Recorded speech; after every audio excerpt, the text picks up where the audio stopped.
So here again with the general changes in narration. मैंने आपको पहले ही कहा था कि जब भी हम ये चेंजेस पढ़ेंगे तो आपको प्रोनाउन के बारे में पता होना चाहिए। And I am adding one more thing, that is you should know about tense also. So, first we will see changes in pronoun, then change in tense, and then changes in certain words. Now, see, formula है किसका? Sun, SON formula. Now, see, it may seem to be difficult for you to understand from here. आप अभी यहाँ से देखिए, बाकी काम मेरा है. I'll tell you how to change. I'll show you some examples also. तो उसके बेस पे आपको ये समझ आ जाएगा कि SON फॉर्मूला है क्या चीज़. नाउ सी, रिपोर्टिंग स्पीच और रिपोर्टेड स्पीच ये आपकी समझ में अब आ चुका होगा. तो आपके सामने मैंने पहले लिखा हुआ है, यहाँ पे लिखा हुआ है रिपोर्टेड स्पीच, और नीचे वाले में लिखा हुआ है रिपोर्टेड स्पीच. रिपोर्टिंग स्पीच और reported speech, they are both different, आपको ये ध्यान रखना है. Now see, there will be changes in pronoun, but वो होंगे कैसे? नाउ सी, अगर आपके पास reported speech, reported ED, reported speech में अगर फर्स्ट पर्सन है, first person, let me tell you for example, first person इस दुनिया में कौन हो सकता है मेरे लिए? मैं खुद हो सकती हूँ, या हम हो सकते हैं. So I and we, these are examples of first person pronoun.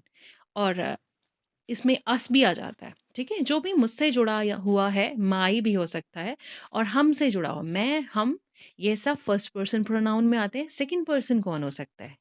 To whom I am talking, to whom I am talking to, I am talking to you. So second person is you, जिससे मैं बात कर रही हूँ वो you है, वो second person है. देन थर्ड पर्सन, जिसको हम कह सकते हैं, जो हमारे आसपास हो सकते हैं, but I am not talking to them, I am talking to you, I am talking to second person. तो ये जो थर्ड पर्सन है, इसमें आते हैं ही, शी, इट, और उसके अलावा देयर भी हो सकता है, दे भी हो सकता है, ठीक है? तो इनको हम थर्ड पर्सन कह सकते हैं. किसी का नाम वैसे प्रोनाउन में नहीं आएगा, लेकिन थर्ड पर्सन, जो थर्ड पर्सन हो सकता है वो किसी का नाम भी हो सकता है, जैसे अशोक, ठीक है? That can be third person. लेकिन प्रोनाउन में क्या होगा? इधर ही, इधर शी, इधर इट, और दे. So I'm telling you again, first person I, we, second person you, and third person he, she, it और they. सो अब हमने रिपोर्टेड स्पीच में देखना है कि फर्स्ट पर्सन प्रोनाउन है, सेकंड पर्सन प्रोनाउन है, या थर्ड पर्सन प्रोनाउन है. अगर फर्स्ट पर्सन प्रोनाउन है तो वो चेंज होगा रिपोर्टेड, सॉरी, रिपोर्टिंग स्पीच के सब्जेक्ट के according. First person pronoun of reported speech will change according to subject of the reporting speech. Then second person, if there is second person in reported speech, it will change according to the object of the reporting speech. And if there is third person, third person होने से तो कोई problem ही नहीं है. अगर reported speech में third person है, so there will be no changes. See, यहाँ पे लिखा हुआ है फर्स्ट पर्सन सिंगुलर, माइन. और अगर हम देखें फर्स्ट पर्सन प्लूरल, तो वो वी है, जिसमें आर्स आता है, अवर आता है, और अस आता है. और अगर हम देखें आई के साथ, तो mine, my, me.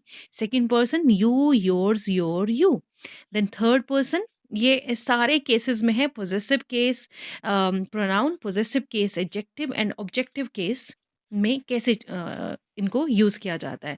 So if you want to know about these also, अभी तो आप इनको सिर्फ समझ, मतलब कोशिश कर सकते हैं इनको अप्लाई करने की. But if you want to know these cases in detail, you can write in the comment box. I will make another video on that. So first we have seen changes in pronoun, that is according to SON formula. और वो change कैसे होंगे? जैसे this is my book, और ये किसी ने कहा है, for example she said this is my book, तो आप क्या करोगे? She said that, that was her book. ठीक है, हर मैंने चेंज कर दिया, क्योंकि अगर हम यहाँ पे कॉमन सेंस भी यूज़ करें, तो वो हमें समझ में आ रहा है कि वो कह रही है ना, उसकी बुक है. ठीक है, बाकी जब हम सेंटेंसेस करेंगे तो आपको समझ में आ जाएगा. Then there are some changes in tense. तो चेंजेस इन टेंस बहुत ईजी है. एक तो सबसे अच्छा फॉर्मूला जो आपको याद रखना है वो ये है कि प्रेजेंट का पास्ट बन जाएगा. क्लियर? प्रेजेंट का आपने पास्ट बनाना है, लेकिन पास्ट को कैसे चेंज करना है वो आपको याद रखना पड़ेगा. So I am going to show you that. First of all, reporting speech if it is in present, okay, then there will be no changes. अब इसका क्या मतलब है? इसका मतलब ये है, फॉर एग्जाम्पल, अगर आपके पास रिपोर्टिंग वर्ब की मैंने बात की थी, जो सैड होता है, सेज टू होता है या विल से होता है, ठीक है? तो अगर वो प्रेजेंट में है, वैसे यहाँ पे यहाँ पे इसे ऐड नहीं किया गया है, अगर वो फ्यूचर में भी होता है, there will be no changes. ठीक है, आप ध्यान से सुनिए मेरी बात को। मैं दो सेंटेंसेस बोलूंगी, इनमें आपने ध्यान से देखना है कि रिपोर्टिंग स्पीच में वर्ब कौन सी है। ठीक है, he says I will not go there, he says I will not go there. Second one, he will say I will not go there. इन दोनों में ही टेंस चेंज नहीं होना है।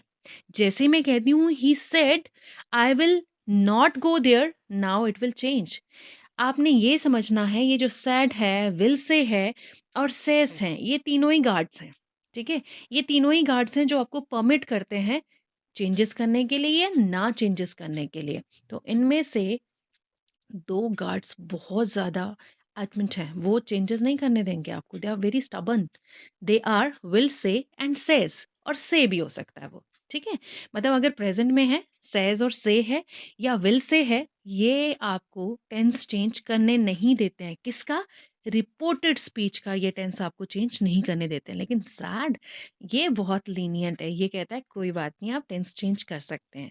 सो I am telling you the sentences again. He said I will not go there, तो आप इसे change करोगे, he said that he would not go there. लेकिन अगर कहा he says he will not go there, तो आपको लिखना है I will not go there, sorry, he says I will not go there, तो आप इसे चेंज करोगे, he says that he will not go there. अब विल का वुड नहीं बनाओगे। Again next one, he will say I will not go there, he will say that he will not go there. यहाँ पे भी tense change नहीं होना है। ठीक है, तो अब हम देखते हैं आगे कुछ चेंजेस। कुछ सर्टेन वर्ड्स में वो है now, that will change into then, okay, and this will become that, these will become those, ago becomes before, here becomes there, and today becomes that day, tonight becomes that night, yesterday the last day और the previous day, tomorrow the next day, ये the following day भी बनता है, nowadays दो days। लेकिन ये चीज़ यहाँ पे जो ऊपर लिखी हुई है, जो मैंने पहले नहीं पढ़ी, उसे मैं दोबारा पढ़ देती हूँ ताकि आपके लिए क्लियर हो जाए। If reporting speech is in past tense, some words in reported speech will be changed as following। इसका क्या मतलब हुआ? रिपोर्टिंग स्पीच अगर पास्ट टेंस में है, अगर सैड है, तभी ये सारे चेंजेस होंगे। अगर वहाँ पे विल से और सेस या से लगा हुआ है, तो ये चेंजेस नहीं होंगे। तो आपने देखा कि इन ये जो सैड है, ये कितना लीनिएंट है। जो का पार्ट, मैं ये एक तरीका है बताने का आपको कि सैड आपको ये सारे चेंजेस करने देता है। टेंस भी चेंज करने देता है और आपको इन सर्टेन वर्ड्स में चेंजेस भी करने देता है। वो क्यों? क्योंकि वो पास्ट की बात थी। इसीलिए वहाँ पे सैड लगा हुआ है और इसीलिए सारे चेंजेस होने हैं। Next is types of sentences according to functions, types of sentences according to structures, types of sentences according to condition। ये सब कुछ है क्या? सेंटेंसेस कई तरह के होते हैं और उन्हें जब हमें डायरेक्ट से इनडायरेक्ट स्पीच में चेंज करना है, तो उन्हें चेंज करने के लिए कुछ रूल्स होते हैं। There are certain rules, so we will see them. First you should know what are sentences and what kind of sentences are there। I hope everything is becoming clear to you. And if it is not becoming clear to you at some part, you can write in the comment box. I will make another video for that. So, see, what is a sentence? What is the definition of the sentence? If you know the definition of the sentence, you can write that in the chat box or in the comment box, and take 1 minute for that. Till then, I will read the types of sentences for you, and see, you will be able to understand these sentences if you know the exact meaning of sentence. There are these kind of sentences: declarative, interrogative, exclamatory, imperative, and optative sentences. So, what are these? Before telling them, I would like to tell you the definition of sentence. I hope you all have written that also in the comment box also. So, sentence is a group of words. Okay, a group of words which makes a full sense. एक ऐसा words का group जो full sense बनाता है, और अगर वो complete sense नहीं बनाता है तो वो सेंटेंस नहीं हो सकता है, क्योंकि ग्रुप ऑफ वर्ड्स तो फ्रेजेस भी होते हैं, ग्रुप ऑफ वर्ड्स तो क्लॉजेस भी होते हैं. Okay, and it should be ending with the punctuation mark. मतलब पंक्चुएशन मार्क भी कौन सा वाला? Full stop, sign of exclamation और साइन ऑफ इंटरोगेशन. अगर ये इनसे एंड हो रहा है then it is a sentence. And एक और चीज़ मैं यहाँ पे ऐड करना चाहूँगी. A sentence is having its own subject, subject, या I am right. Sentence is having its own subject and predicate. For example, my name is Gunjan. Okay, or I am Gunjan. So here it is a complete sentence because it is having subject. I am Gunjan, I, and then predicate. I is the subject and बाकी जो part बच गया वो predicate है, और ये पूरी sense भी बना रहा है. और at the end of sentence there is full stop. और अगर मैं कहूँ am I telling you right? Are you listening to me? Sign of interrogation है तो ये भी एक सेंटेंस है. और उसके बाद wow what a beautiful flower this is, और what a beautiful flower it is, this is example of an exclamatory sentence. It is ending with the sign of exclamation. So this is again a sentence. So let us come towards the types of sentences.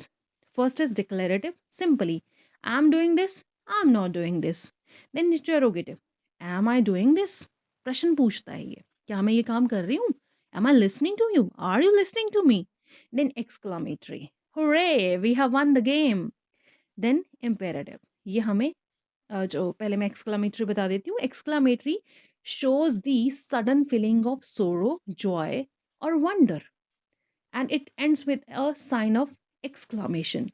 Then there is imperative sentence.